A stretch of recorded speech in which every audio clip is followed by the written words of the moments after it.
Hello everyone. In this video I am going to talk about how to approach doing multiple colors or how to cross stitch multiple colors in the same area. So I have my Father Jack pattern over here and I finished the words and I want to move on to doing his hair, and in his hair there are 4 different shades of gray.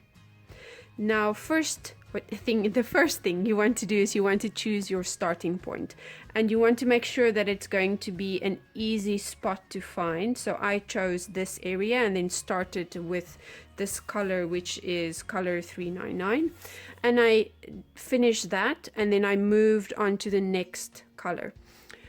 For interest's sake, the orange was a 30 centimeter strand and the blue was a 50 centimeter strand.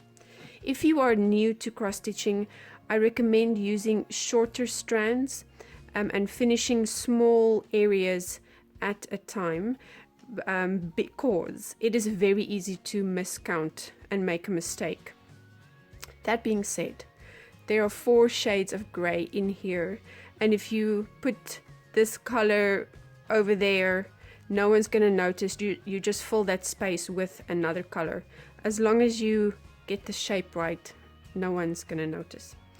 And then the final tip that I want to give you is just to make sure that you keep track of your leftover strands, that you keep it with its corresponding number, especially if you have 4 shades of the same color.